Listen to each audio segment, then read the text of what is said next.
Okay, I'm going to do a soy, honey and garlic chicken, just one. So I've put in here a little bit of chicken stock. So I've just made up a small amount. I did that by my choice, I didn't measure. Then I've added some of the soy, honey and garlic marinades. I've left a little bit in the bottle still because I want to pour that over the top of the, over the top of the chicken as it goes in. Put a little bit of extra honey in there. And then I've minced up some garlic. So that's going to be nice and flavoursome when it comes time to be cooked. So a bit of stock out of hot water and powder, the sauce, some extra garlic and some extra honey. And now I'm just going to pop the chicken in. So I've just poured some of the sauce over the chicken. If I wasn't doing this one-handed to show you a video, I'd actually put this on a cutting board and just rub it. So I'm going to rub it all over. I'm just going to use my fingers, so I'm not going to do a video of me rubbing it, but then I will show you what it looks like going in. Okay, hopefully I can do this with one hand. So if you're like me and you don't like wasting too much sauce in the bottle, I've added a bit more hot water into the bottle, and I'm just going to pour it over the chicken still, so you can see where I've rubbed the meat, but it's pouring a bit of extra sauce over it now. Rule of thumb is you need at least, I think it's half a cup, and I always do at least a cup of liquid. What you'll find is any liquid that's not, any meat that's not sitting in the liquid can actually become dry and overcooked. So I try to bring as much liquid up the sides as I can when I'm putting this in. Keep in mind this is really quite a small chicken. But then you need to cover it with some liquid at the top. One of the things it says in the book is to make sure whatever protein you're cooking or whatever food you're cooking should be completely covered in liquid. It's going to be okay because I'll show you the end result anyway. But don't worry if it gets a bit messy. That's what it is, it'll all cook inside there. So I'm going to try and do this with one hand. So you just pop your lid on by literally just sitting it on. Okay? And then you give it a twist. Now this is where it's going to be a bit tricky with me one-handed. But I'm just turning the lid to meat, and I'm just sort of holding the base and the top with one hand. So you just turn it so it all lines up, and you'll see this little bit of your lid, the handle on your lid is actually removable. This is the part underneath that actually your steam comes from. So putting your lid down, one will lock it on into that position. So that's actually, yep, okay, so that's locked on. And then what happens here is any extra steam can't come out of the handle because it's completely covered, but it will come out of your valve. This is the little, the air vent. This is the valve that when it's actually pressurizing, it will pop up. When you're cooking, if this stays down the whole time, that means there's no pressure in your pressure cooker. So we need to ensure that the lid's on properly. A couple of things to do with that is when you're removing it, you just make sure that when you remove it completely, that that rubber ring is on your lid properly, and that you've got this all lined up perfectly, and this clips in properly. Now, if you don't have it lined up perfectly, this is not going to clip in anyway, because as you can see, there's actually a spot for it. But that's locked, okay? So even though you can lift it, that is actually locked in place there. As it cooks, that just sits into that position, and it should not ever actually come out completely. When you're finished doing your cooking, what you can do is release it a slight amount to let some extra steam come out, and that allows it to come off pressure a bit quicker. Generally speaking, we don't advise people doing that too often, unless you're familiar with your product. Obviously, I'm really familiar with mine, so sometimes I actually lift it right off complete, so then the air can come from that middle piece in there.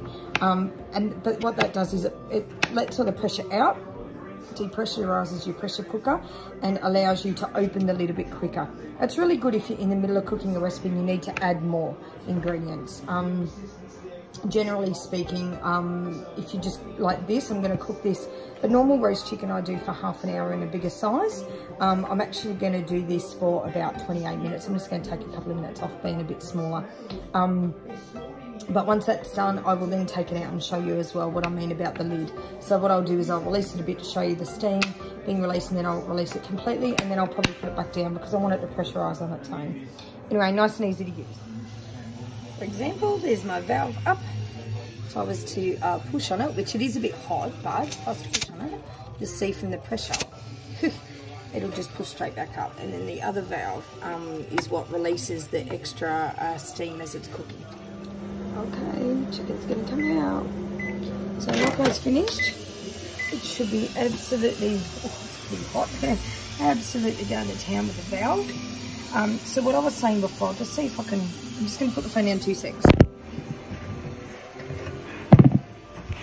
Okay, so with the handle still down, this is just going to slowly depressurize. So what will happen is very slowly the steam's going to come from here, and this valve will pop down when all the pressure's gone. That means it's safe to open your lid. That's the same with the stovetop pressure cooker as well. So once this valve stops from sitting up, it'll actually just drop. So it's the pressure that makes it sit up. Then you can actually unclip the handle and then remove the lid without any issue whatsoever, so it's safe. Now, if you wanted to depressurize it quicker, like I was saying before, because you want to add some more ingredients, which obviously I don't need to with this, but for example, you might want to take the chicken out, let it rest, and then add some rice in there and soak it, make the rice cooking all the sauce or veggies or whatever, if that's your thing. And what you can do is just lift the lid, so just give it one little push, and you'll see all the steam that's coming out of them, a lot, and some liquid. And what you can do is actually remove it completely, and it will only take like a minute to release. If I left that sitting up, it would probably take about maybe 5 minutes. But as you can see, all the pressure's pushing the liquid out, so you've got to be really careful because it's hot. But if you left it sit like this, it'll probably take maybe 8 to 10 minutes to depressurize. What that also means is it's actually still cooking inside there. So that's where doing like a whole roast chicken, or whole chicken I should say, I shouldn't say roast, you can make sure it's cooked completely all the way through, because it's actually still cooking inside there in that heat and that pressure that's already in there.